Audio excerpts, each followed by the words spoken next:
The Walking Dead's best character death from each of the show's 11 seasons. The Walking Dead is no stranger to character deaths, but with so many, it's intriguing to look at which ones are the most impactful from each of the show's 11 seasons. Some deaths stand out in the moment, like Abraham's brutal murder in The Walking Dead Season 7 or Lucille's heartbreaking slow demise in Season 10. Others are notable for their long-lasting impact on The Walking Dead, as many characters change the course of the story with their exits.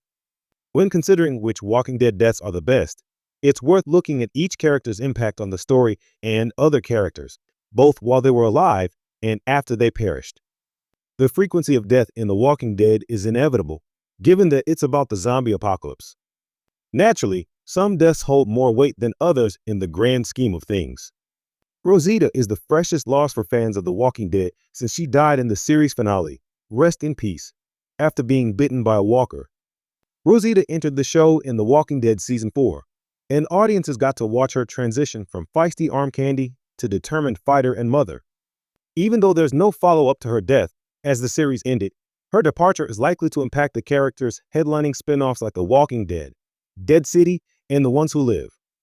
Those left behind have emotional responses to losing Rosa, and that will no doubt continue beyond the original series.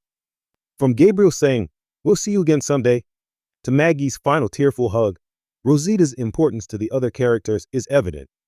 She'll clearly be missed. Her final moments with Eugene, her best friend, further emphasize her impact. Barely keeping it together, Eugene tells her, "I wouldn't be the man I am today if I had met you."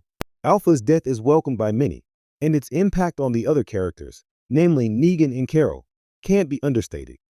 Negan uses Alpha's daughter, Lydia, to trick her and slit her throat.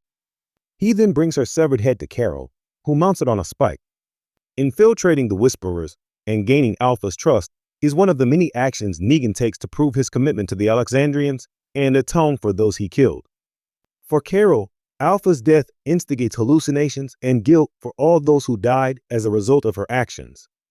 These hallucinations take the form of Alpha, and it's only after Carol admits that she can make amends that this version of Alpha disappears. Needless to say, Alpha's death leaves its mark on some of The Walking Dead's most important characters. It's also an exciting turn of events for those awaiting her demise.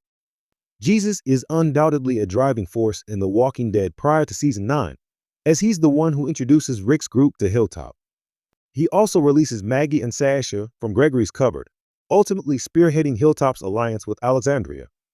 Jesus declares that Hilltop is on Maggie's side in The Walking Dead Season 8, when Gregory tries to maintain ties with Negan. Needless to say, Jesus' death is a huge part of The Walking Dead's narrative beats. He dies at the hands of the Whisperers during their introduction to the show, setting up a terrifying shift in the character and power dynamics viewers had grown accustomed to. Jesus sacrifices himself by taking on what he believes to be walkers, only to be attacked by Whisperers while off guard. From The Walking Dead Season 1 onward, Carl grows up before audience's eyes. His death hits particularly hard because he's a fan favorite, but the way it plays out has even more of an impact than the way he dies. Carl's detrimental walker bite is revealed in The Walking Dead Season 8's mid-season finale, and Rick learns about his son during the last scene of the episode. Fans had an agonizing, months-long wait to see what Rick's next move would be.